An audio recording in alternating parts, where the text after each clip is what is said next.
The house was my sanctuary, a small, unassuming modern bungalow in a quiet, leafy subdivision called Willow Creek Crossing. It was the one place on earth where I wasn't Liam Sterling, president and CEO of Sterling Management Solutions, the largest HOA and property management firm in North America. Here I was just Liam, a guy who enjoyed his weekends, grilled a decent steak, and tried to perfect the art of growing heirloom tomatoes. I had chosen this house in this specific mid-tier subdivision for its anonymity. My life was a constant barrage of high-stakes negotiations, multi-million-dollar contracts, and the Sisyphean task of managing the thousands of micro-democracies that are American HOAs. I spent my days in boardrooms, dealing with the most power-hungry, entitled, and petty individuals you can possibly imagine. My home was my escape from that world. I followed the rules. I paid my dues. My lawn was immaculate. I was the gray man, the perfect invisible resident. I had managed this quiet existence for 3 peaceful years. And then Brenda Robinson was elected president of the Willow Creek Crossing HOA. Brenda was a caricature, a walking, talking embodiment of the worst stereotypes of an HOA board member. She was a woman in her late 50s who wielded her clipboard like a scepter and her authority like a weapon. She had that particular brand of forced, saccharine sweetness that barely concealed a deep, simmering well of resentment and a desperate need for control. She saw the neighborhood not as a community of homes, but as her personal fiefdom, and she was its self-appointed queen. The first sign of her reign was the Beautification Initiative. This initiative primarily consisted of a flood of violation notices for infractions that had been ignored for years. An unapproved garden hose holder here, a non-standard mailbox flag there. She was a petty tyrant, drunk on the tiny, intoxicating sip of power her new position afforded her. I, of course, was the perfect resident. My garden hose was coiled in an approved container. My mailbox flag was pristine. I gave her no reason to notice me.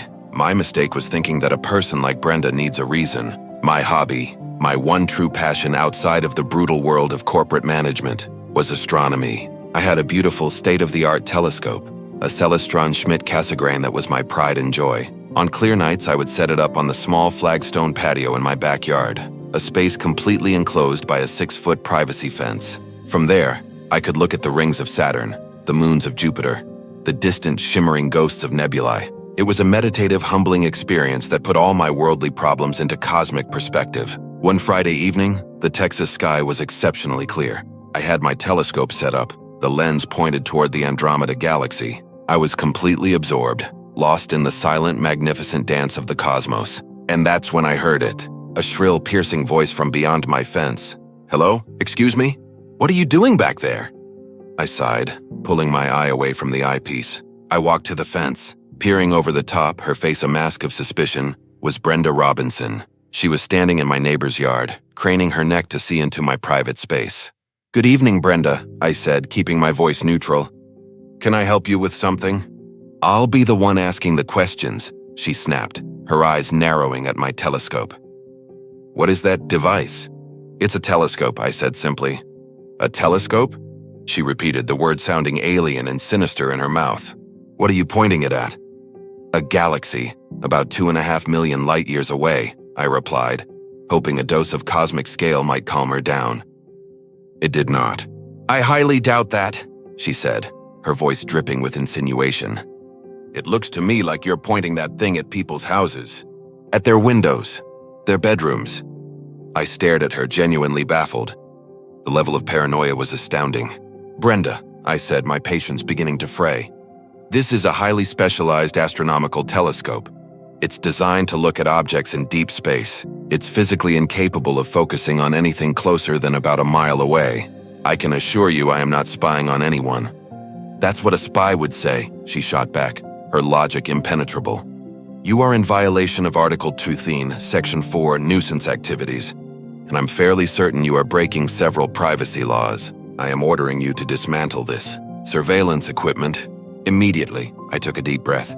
I spent my days dealing with people like Brenda, but this was different. This was my home, my sanctuary. "Brenda," I said, my voice now cold and firm, "you are trespassing on my neighbor's property to harass me. You are making a baseless and offensive accusation. I am in full compliance with the law and the HOA bylaws. I'm going to ask you to leave, now." For a moment, she seemed taken aback by my sudden shift in tone. But a true tyrant never retreats. Her eyes narrowed into slits. "I see," she said, her voice low and menacing. "You're one of those. A troublemaker. Well, you should know, Mr. Sterling, that I have friends in law enforcement. We'll see who's right." She then spun on her heel and marched away. I stood there for a moment, the serene beauty of the night sky completely shattered.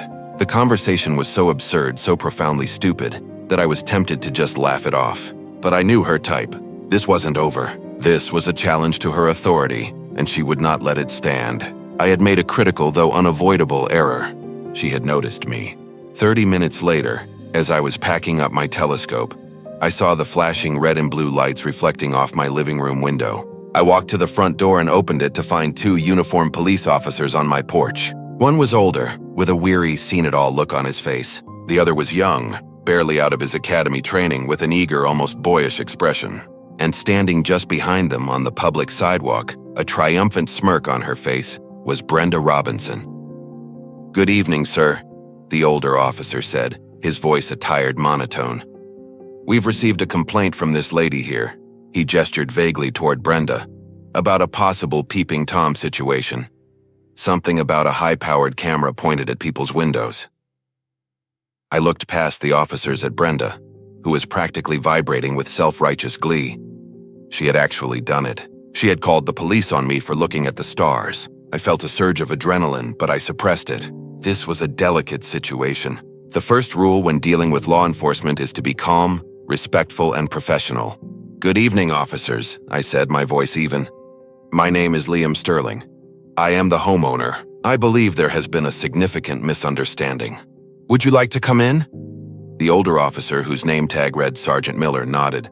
They stepped inside, their presence, their holstered weapons and radios feeling like a massive intrusion into my quiet home.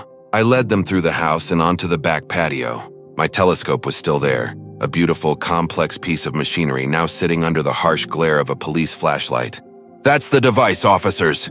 Brenda shrieked from the fence line, where she was still trespassing. "That's what he was using to spy on me." Sergeant Miller walked over to the telescope.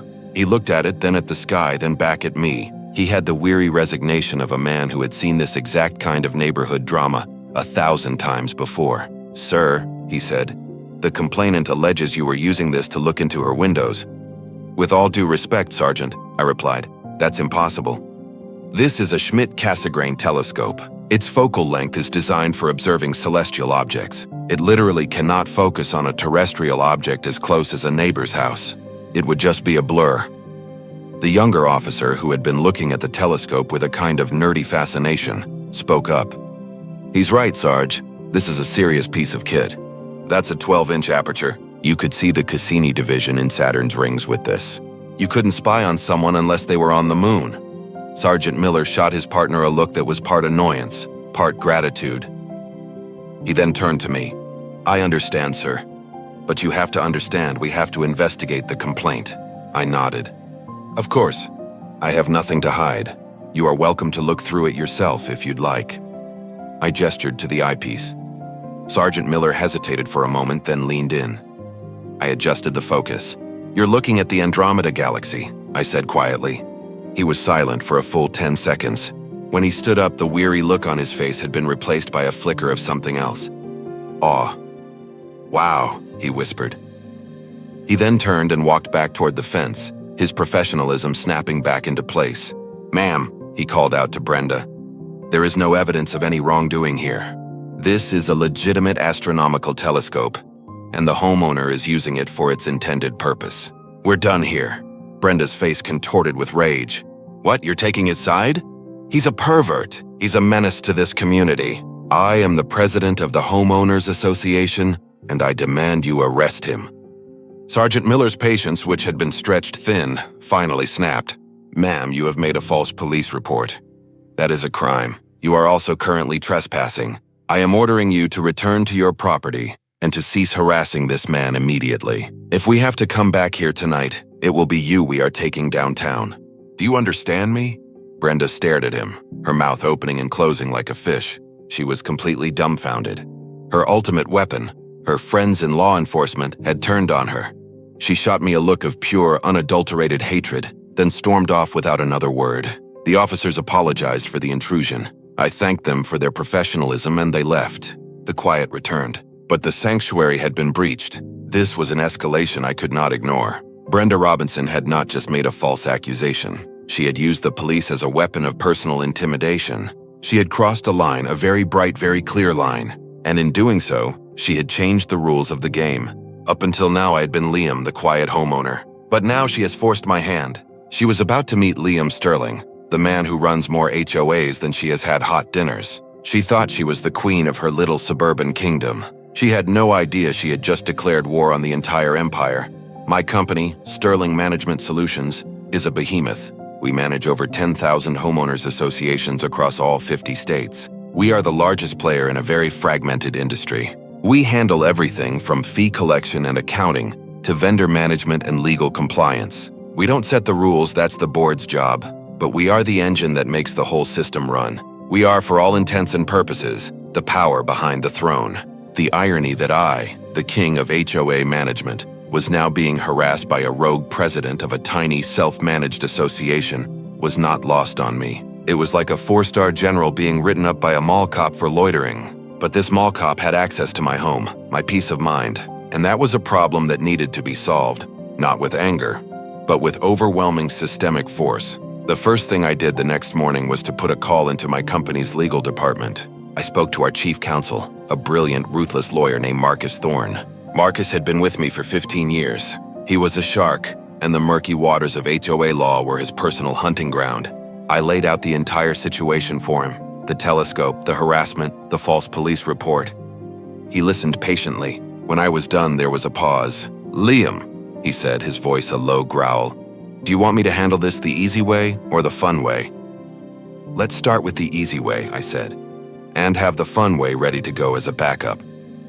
The easy way was a simple, brutally effective legal maneuver. Marcus drafted a formal cease and desist letter. But this wasn't a letter from Liam Sterling, homeowner. This was a letter from Marcus Thorne, Chief Counsel of Sterling Management Solutions, on behalf of our valued client, Mr. Liam Sterling. The letter was a work of art. It meticulously detailed Brenda's actions, citing the specific state and federal laws she had broken, including defamation, harassment, and the filing of a false police report. It informed her that any further contact with me, any new violation notices, or any form of retaliation would result in immediate legal action, seeking not only compensatory but also significant punitive damages against her. Personally, the letter was designed to be a shock and awe campaign. It was meant to pull back the curtain and show the small-town bully that she wasn't harassing some random resident. She was harassing a man with an army of lawyers at his back. The letter was sent via a professional process server, a big, intimidating man who served her the papers at her front door on a Sunday afternoon, ensuring maximum neighborhood visibility. I expected this to be the end of it. A rational person, faced with a legal threat of this magnitude, would retreat, apologize, and never bother me again.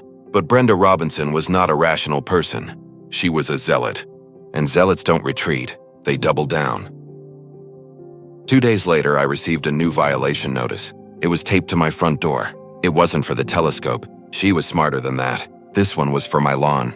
Article 6, Section 1. All lawns must be maintained at a uniform height not to exceed 3 inches.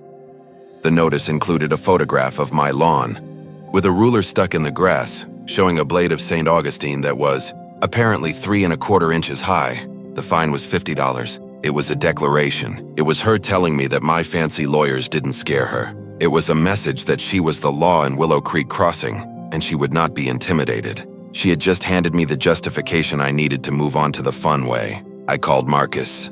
"She's escalating," I said. "Initiate Phase 2. Phase 2 was a plan I had developed over my 20 years in the business. I called it the hostile takeover. Most HOAs, especially smaller, self-managed ones like Willow Creek, are run by a small clique of volunteers.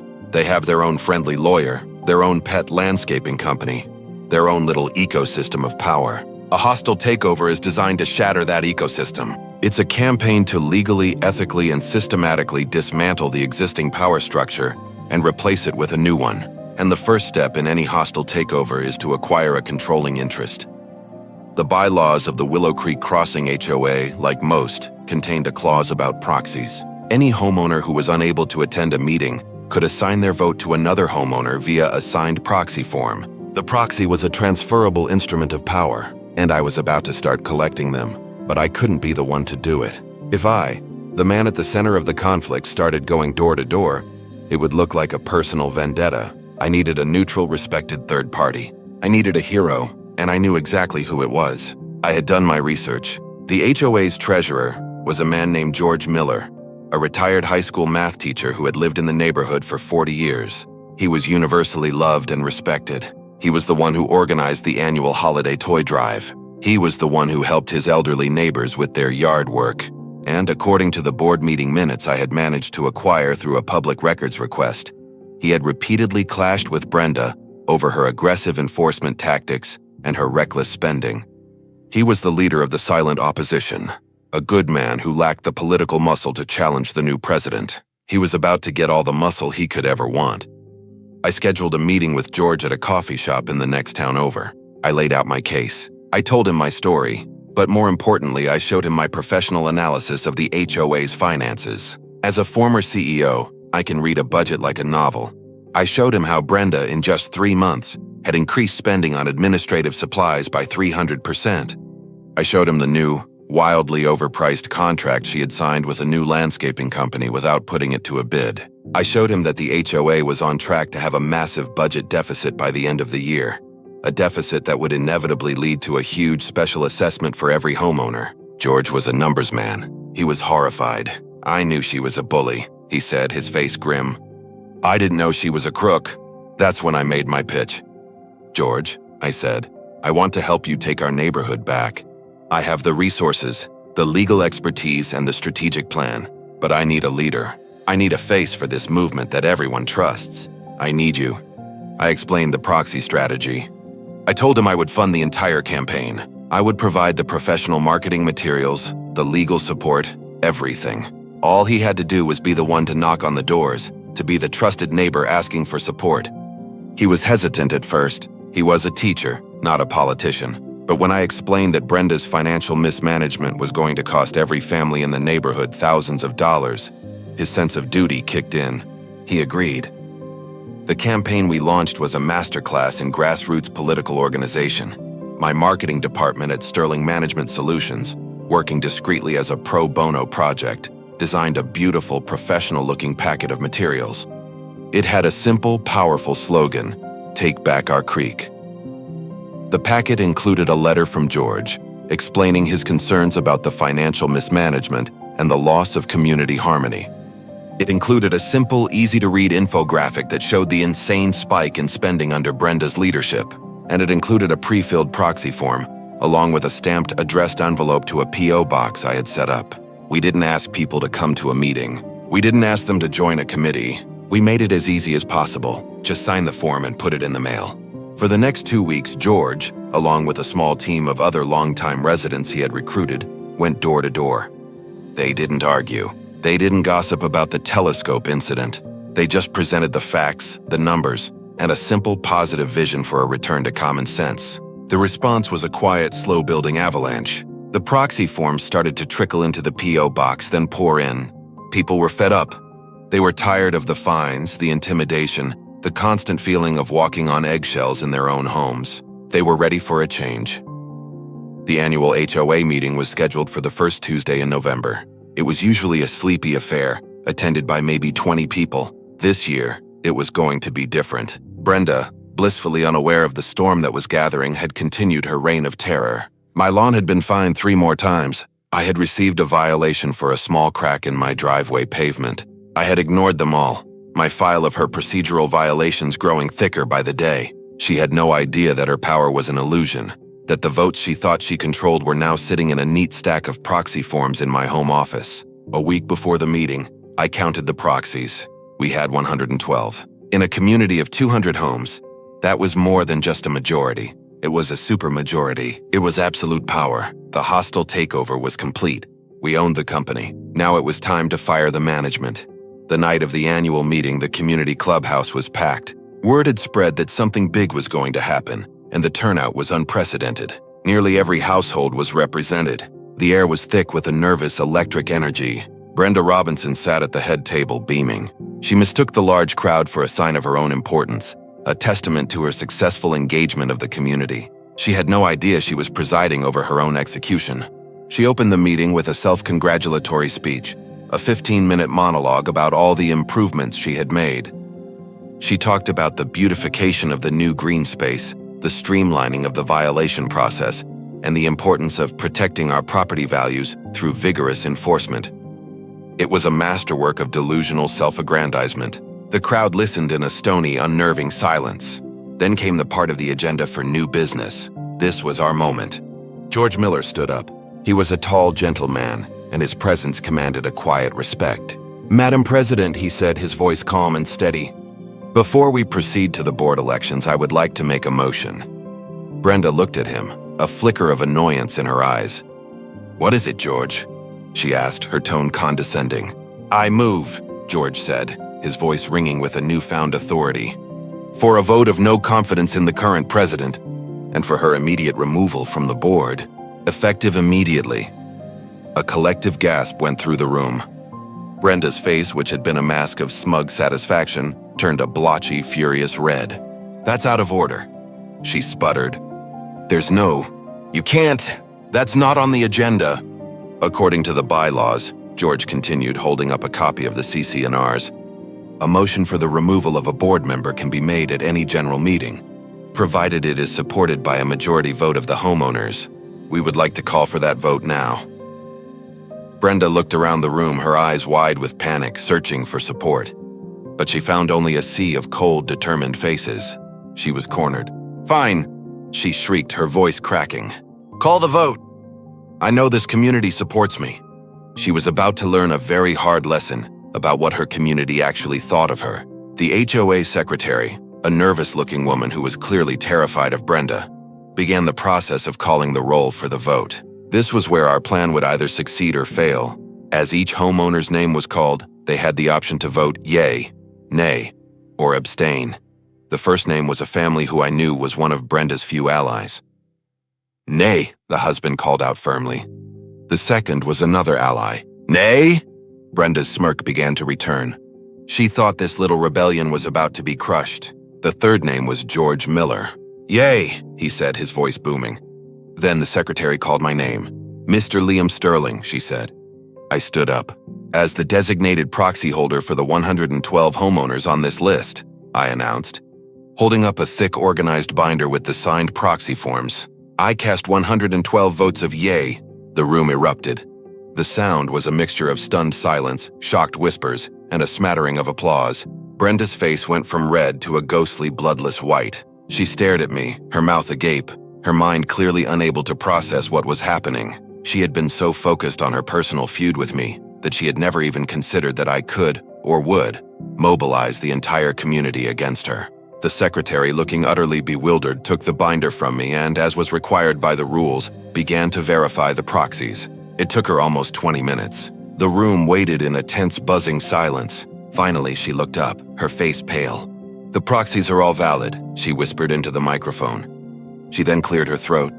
"The final vote count is 112 in favor of the motion, 27 against, and 3 abstentions. The motion to remove Brenda Robinson from the board passes." The room exploded into a standing ovation. It was a roar of pure cathartic release. The reign of terror was over. Brenda just sat there frozen as the community celebrated her downfall. She was utterly, completely, and publicly humiliated. George, now the acting president, immediately moved on to the next item of business, the election of a new board. A new slate of candidates, all of them part of our reform movement, was nominated and elected unanimously by the overwhelming proxy vote we now controlled. The old guard was gone. The new guard was in. The entire power structure of the community had been overturned in less than an hour. The meeting concluded, and as people began to file out, laughing and shaking hands, I walked over to the head table, where Brenda was still sitting, staring into space. She looked up at me, her eyes full of a venomous, uncomprehending rage. "Who are you?" she hissed, her voice a low, trembling whisper. "You're no one. You're just some creepy guy with a telescope. How did you do this?" I looked at her, and for the first time I allowed myself a small, cold smile. "You know, Brenda," I said quietly, leaning in so only she could hear. "That's the funny part. I'm not just a guy with a telescope. My name is Liam Sterling, and I run every single HOA in America, or at least it feels that way. I've seen bullies like you 1,000 times. I've dealt with petty tyrants who get drunk on a tiny little bit of power, but you made a mistake. You brought the war to my front door. You picked a fight in the one place in the world I wanted to be left alone. And you should know, when it comes to the rules of this particular game, I am the one who wrote the book. I then turned and walked away, leaving her to marinate in the ruins of her pathetic little empire. My work in Willow Creek was done. I had no desire to be on the board myself. I was a kingmaker, not a king. I formally signed over all of my proxies to George, giving him the undisputed mandate to lead the community. He was a good man, and I knew he would govern wisely. The new board's first act was to schedule a community-wide bonfire, where they ceremoniously burned the book of violation notices that Brenda had so gleefully compiled. They then went about systematically dismantling her entire legacy of petty rules. They passed a right to garden amendment, formally protecting the community garden space. They rescinded the mailbox and basketball hoop rules. They adopted a new, simple guiding principle: be a good neighbor. They also commissioned a full independent forensic audit of the HOA's finances.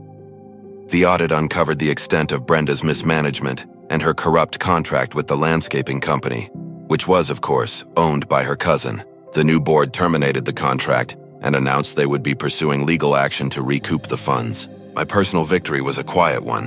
The $50 fine for my lawn and the citation for the crack in my driveway were ceremoniously expunged from the record at the first meeting of the new board. My home was my sanctuary once more. A few weeks later, I saw a moving truck in front of Brenda's house. She couldn't stand the humiliation, the shame of being so publicly dethroned. She sold her house and moved away, vanishing from the neighborhood as quickly as she had appeared. The quiet, peaceful harmony that she had tried to destroy returned to Willow Creek Crossing, stronger and more vibrant than before. The community had been tested, and they had emerged united and empowered. They had learned the valuable lesson that the power of an HOA comes not from the president, but from the people, and that sometimes the quiet, unassuming neighbor you decide to harass, the one you think is a nobody, might just be the one person on the entire planet you really shouldn't have messed with. The nights in my backyard were peaceful again. The Texas sky was clear, and the distant galaxies shimmered in the eyepiece of my telescope, silent, beautiful, and completely indifferent to the petty dramas of the human world. And for that, I was profoundly grateful. The story should have ended there. It was a perfect, self-contained narrative arc. The villain was vanquished, the community was restored, and I had reclaimed my peaceful anonymity. But the universe, I've found, has a strange and often ironic sense of humor. About a year after Brenda's ignominious departure, I received a phone call. It was from a man named Howard Vance, a board member at a massive, ultra-exclusive gated community on the other side of the state called Augusta Bluffs. Augusta Bluffs was the kind of place where the HOA dues were $10,000 a year, and the residents were mostly corporate titans, old money oil barons, and a handful of retired senators. It was the polar opposite of my quiet middle-class neighborhood. Sterling Management Solutions did not manage Augusta Bluffs. They were famously, almost proudly, self-managed. They saw themselves as a sovereign nation of the wealthy, fully capable of governing their own affairs. The reason for Vance's call was that Augusta Bluffs was in the midst of a crisis. Their longtime board president had recently passed away, and the subsequent power struggle had turned their serene paradise into a war zone of warring factions and spectacular egos. The community was paralyzed by infighting, and they had, with great reluctance, decided they needed to bring in a professional management company for the first time in their history. "Mr. Sterling," Vance said, his voice a smooth, patrician baritone. "We are looking for the best, and our research indicates that Sterling Management Solutions is, without question, the best. We would like to formally invite your company to submit a proposal to manage Augusta Bluffs." This was a huge opportunity. Augusta Bluffs was one of the most prestigious communities in the country. Landing them as a client would be a massive coup, a jewel in my company's crown. I immediately agreed. I put my top team on it, and we spent the next month crafting a flawless, comprehensive proposal. We analyzed their finances, their bylaws, their infrastructure. We put together a plan that would not only stabilize their governance, but would also save them millions of dollars through our network of national vendors and our proprietary management software. We were a shoo-in. The day of the presentation, I flew out to Augusta Bluffs myself. I believe in closing big deals personally. The community was even more opulent than I had imagined. It was a sprawling expanse of perfectly manicured golf courses, marble fountains, and mansions that looked like European palaces. The board meeting was held in a clubhouse that was more luxurious than most five-star hotels. I gave my presentation. It was crisp, professional, and overwhelmingly convincing. I laid out our plan, our credentials, our unmatched expertise. The board members, a collection of silver-haired, impeccably dressed power brokers, seemed deeply impressed. At the end of the presentation, Howard Vance, the man who had first called me, stood up. "Thank you, Mr. Sterling," he said, a warm smile on his face. "That was an exemplary presentation. We have just one final step in our process. We would like to introduce you to the chair of our final selection committee, the person whose recommendation will carry the most weight with this board." He gestured to a side door, and it opened. And walking through it, a clipboard in her hand and a look of venomous, triumphant recognition on her face, was Brenda Robinson. I just stared. The entire room seemed to tilt on its axis. It was impossible. It was a statistical improbability of cosmic proportions. But there she was. Vance, oblivious to the silent nuclear explosion that had just gone off in my head, continued his introduction. "Brenda is a new resident," he explained. "She moved here about 8 months ago, but her prior experience as a homeowners association president in her former community has been an invaluable asset to us during this transition. She has a real passion for community governance." Brenda walked to the front of the room, a smug, reptilian smile plastered across her face. She knew exactly who I was, and she knew that I knew that she now held the fate of my biggest deal of the year in her hands. "Mr. Sterling," she said, her voice dripping with the same saccharine poison I remembered so well. "What a surprise. It's a small world, isn't it?" The board members looked back and forth between us, sensing the sudden, inexplicable tension in the room. This was a nightmare. This was a trap. She had somehow, through some dark magic of suburban vengeance, maneuvered herself into a position of ultimate power over me. She was about to get her revenge, to publicly humiliate me and torpedo my company's reputation in front of the most influential people in the state. I could see the victory in her eyes. She was savoring the moment. She opened her mouth to speak, to deliver the killing blow, to tell the board about the troublemaker with the telescope, to paint me as an unhinged lunatic who had orchestrated a coup in her last neighborhood. But I did the one thing she didn't expect. I started to laugh. It wasn't a nervous laugh. It was a genuine deep belly laugh. I laughed so hard I had to wipe a tear from my eye. The entire room stared at me in stunned silence. My laughter had completely derailed her moment. She looked at me, her smug smile faltering, a flicker of confusion in her eyes. I took a moment to compose myself. "I'm so sorry," I said, turning to Howard Vance and the rest of the board. "Please forgive me. It's just that Brenda and we have some history. And I've just realized that she is without a doubt the single best argument for why you should hire my company." Vance looked baffled. "I don't understand," he said. "Let me explain," I said, my voice now calm and confident. I turned my attention back to Brenda, who was now looking at me with a mixture of hatred and genuine fear. "Brenda, correct me if I'm wrong, but in your last community, Willow Creek Crossing, you were the president, correct?" She nodded stiffly. "And in your brief but very memorable tenure," I continued, "you increased administrative spending by 300%, signed a no-bid overpriced contract with your cousin's landscaping company, and were ultimately removed from office by a nearly unanimous vote of no confidence from the homeowners, correct?" Her face went pale. The board members were now staring at her, their expressions shifting from curiosity to suspicion. "And after your removal," I pressed on, my voice like ice, "a forensic audit revealed that you had engaged in a pattern of mismanagement and potential fraud, which led the new board to pursue legal action against you to recoup the funds you had squandered. Is that also a fair summary of your invaluable experience?" She was speechless. She just stood there, opening and closing her mouth, a cornered animal. I then turned back to the board. "Gentlemen," I said, "my company, Sterling Management Solutions, was not involved in the Willow Creek situation. That was a personal matter. The residents there, a group of wonderful, ordinary people, rose up and took back their community all on their own. But the situation is a perfect case study in the dangers of a self-managed HOA. It shows what can happen when a single, unqualified, and, it would seem, ethically compromised individual is given unchecked power." I then walked over to Brenda and took the clipboard from her unresisting hand. I glanced at it, It was a list of prepared questions for me, a script for her planned public execution. I set it down on the table. The reason you need a professional management company, I concluded, looking each board member in the eye. The reason you need us is precisely because of people like Brenda Robinson. We are a system of checks and balances. We are the guardrails that prevent this exact kind of fiasco from happening. We ensure that every contract is competitively bid, that every expenditure is transparent, and that no single board member can ever again run a community like their own personal fiefdom. Brenda's experience isn't a recommendation. It's a walking, talking cautionary tale. And for that, for so perfectly demonstrating the value of my company's services, I am genuinely grateful. The silence in the room was absolute. I had not just defended myself. I had taken her greatest weapon, her presence in that room, and turned it into my most powerful closing argument.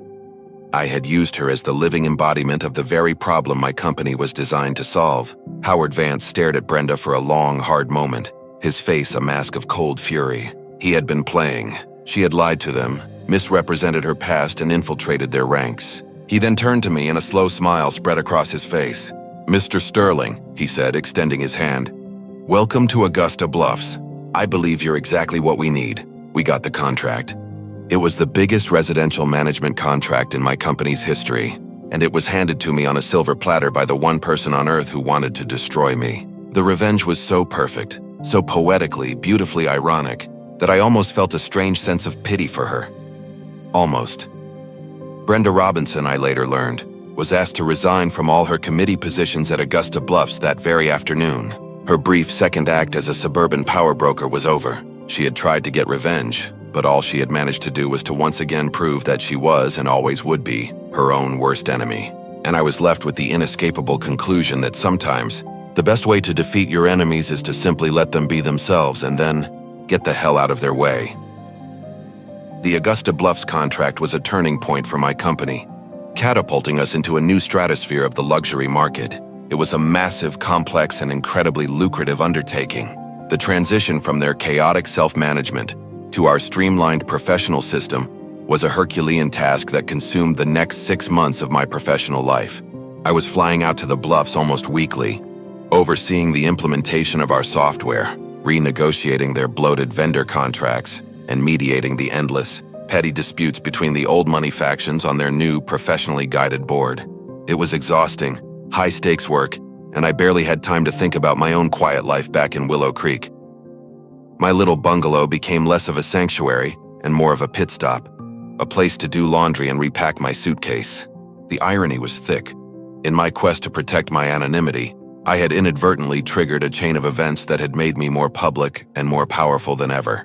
The story of the Augusta Bluffs takeover and the dramatic ousting of the fraudulent consultant had become a quiet legend in the industry. I was the man who could not only manage communities, but could also tame them. One Friday, after a grueling week of budget meetings at the Bluffs, I finally flew home, bone-tired and looking forward to a weekend of blissful, uninterrupted silence. As I pulled into my driveway, I noticed something was off. The entire street was lined with cars, and a large, professionally printed banner was strung between 2 oak trees in the park at the entrance to the neighborhood. It read, "Welcome home, Liam." And thank you. I stared at it, a cold knot of dread forming in my stomach. George Miller, the retired teacher I had helped install as president, was walking toward my car, a huge grin on his face. "Liam, you're finally here," he boomed.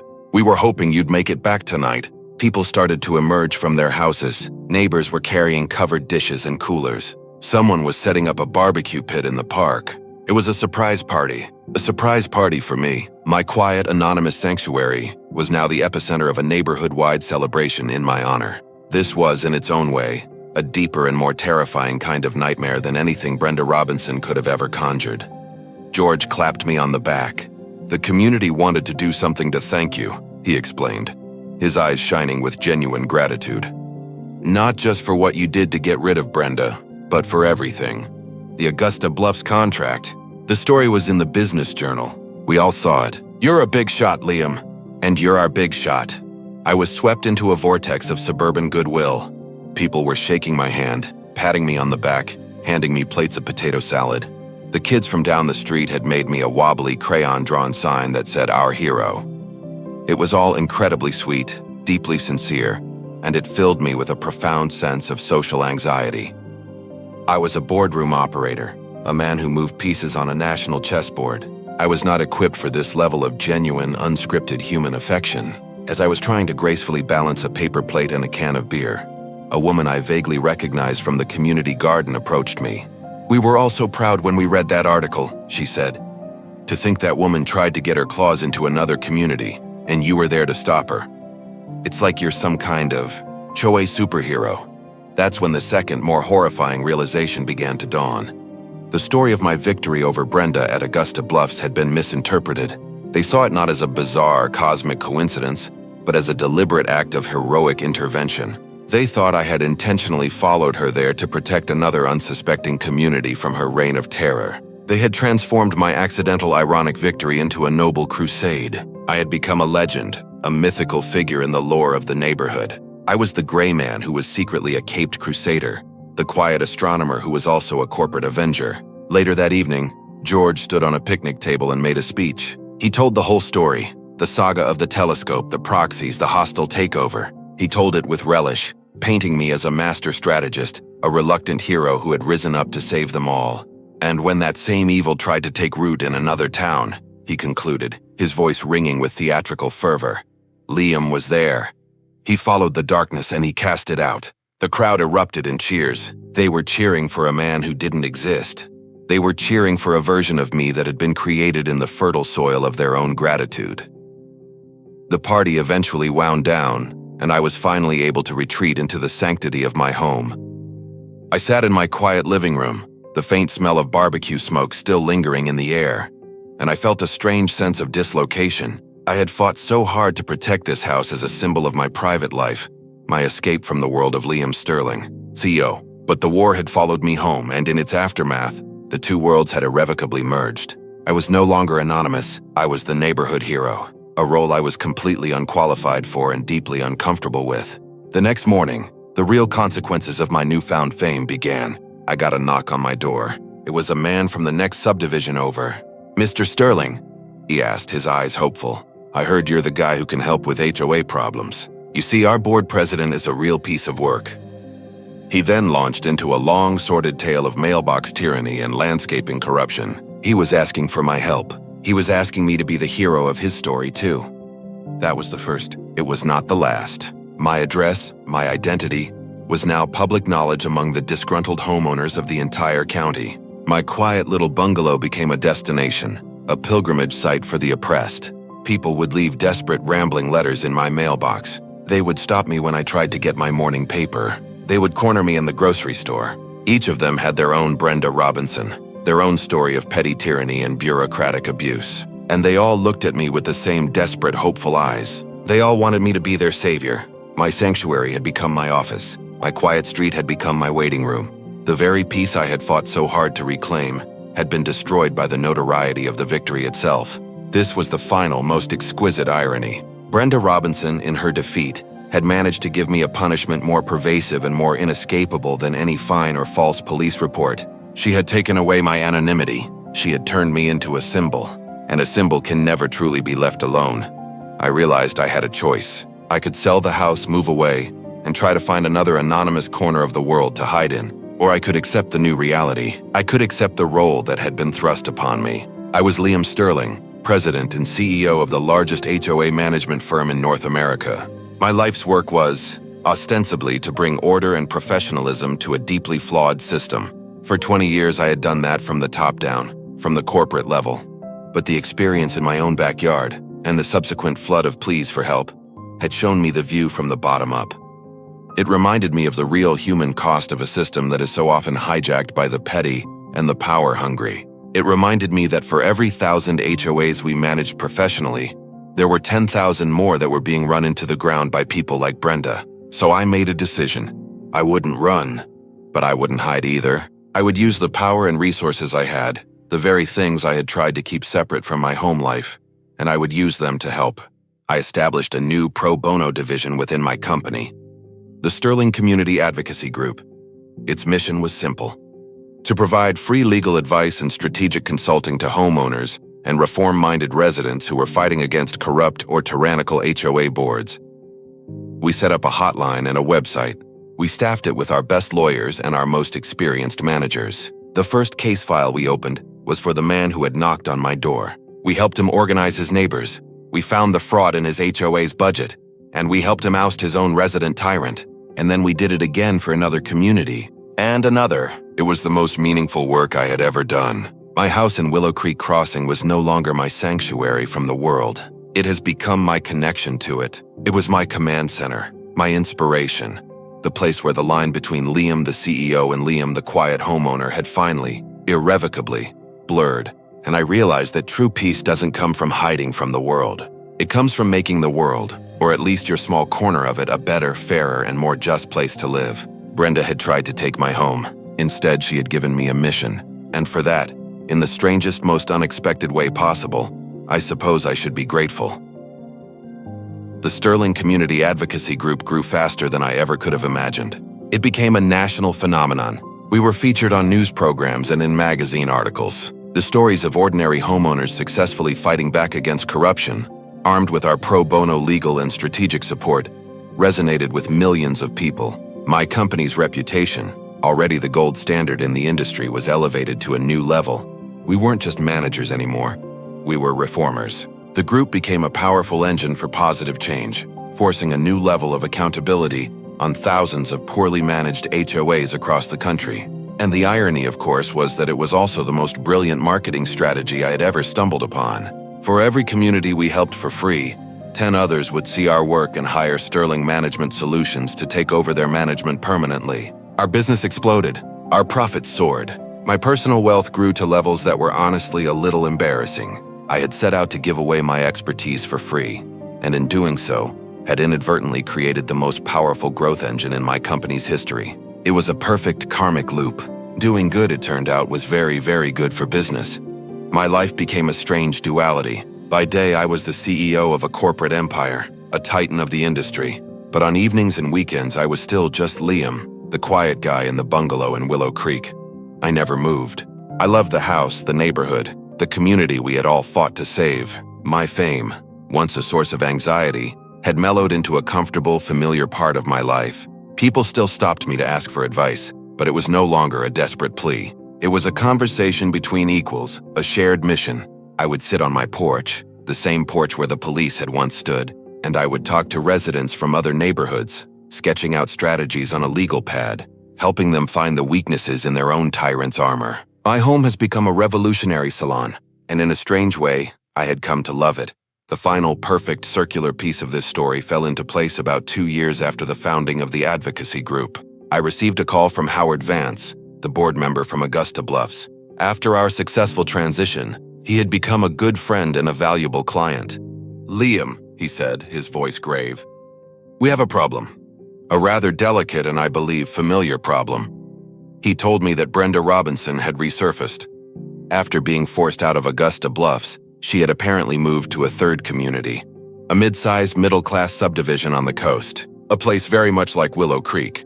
And she had, with her uncanny, horrifying talent for sniffing out power vacuums, managed to get herself elected HOA president once again. And she was, as was her nature, running the community into the ground with the same blend of petty tyranny and financial mismanagement.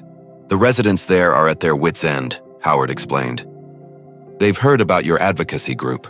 They've called us asking how they can get in touch with you. They want your help." I leaned back in my chair, a slow smile spreading across my face. The universe was not just ironic, it was a poet. "Howard," I said, "please give them my direct line. Tell them the Sterling Community Advocacy Group would be honored to take their case.